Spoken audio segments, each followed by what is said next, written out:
যদি গণভোট বাস্তবায়ন না হয়, সংস্কার বাস্তবায়ন না হয়, বাংলার মাটিতে এদের বিচার হবেই হবে ইনশাআল্লাহ। শেখ হাসিনাকে নিয়ে আসবো এই দেশে, ফাঁসির কাস্টে ঝুলাবো। অসংখ্য ভাইয়ের এখনো পায়ে গুলির বুলেট লেগে রয়েছে, কারো হাত নাই। অনেক মা সন্তান হারিয়েছে, অনেক বাবা সন্তান হারিয়েছে। রাজশাহীর অলি গলিতে মাঠে প্রাণ করে ধৈর্যের বাঁধ বাঁধবেন না। একটা ভণ্ড প্রতারক মুনাফিক মানুষের কাছে প্রতিশ্রুতি দিয়েছে সংস্কার বাস্তবায়ন করবে। এখন সে মুনাফিকি চরিত্র ধারণ করে জনগণের সাথে গাদ্দারি করছে। আমরা অতীতে অনেক গাদ্দারদেরকে শাস্তি দিয়েছি।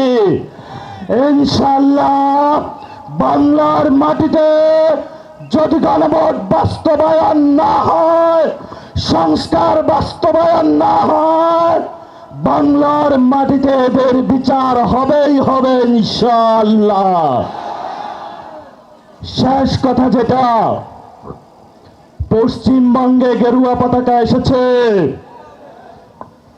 আমরা এখানে আছি ইনশাআল্লাহ প্রস্তুত। সবাই প্রস্তুত আছেন? হাত তুলে সবাই দেখান, সবাই প্রস্তুত আছেন? বাংলাদেশের মুসলমানরা কাউকে ভয় পায়? আমরা কাকে ভয় পাই? আমরা একমাত্র আল্লাহকে ছাড়া কাউকে ভয় পাই না। অসংখ্য শহীদ আমাদের সামনে আছে, শহীদ হব, জান্নাতের বুকে ঘুরে বেড়াবো। তোমাদের জন্য তোমাদের মতো 2 টাকার মতো আমাদের জীবনের মূল্য না।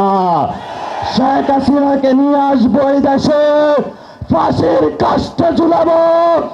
তারা যেভাবে দেলোয়ার হোসেন সাঈদী থেকে শুরু করে অসংখ্য মানুষকে বাংলাতে ফাঁসির কাস্টে ঝুলিয়েছিল, আমরাও তাদের বিচার করব ইনশাআল্লাহ। শেষ কথা যেটা, সীমান্তে হত্যা হয়, উনি বলে সবার আগে বাংলাদেশ, বলে জাতীয়তাবাদী। এটা ভুয়া জাতীয়তাবাদী।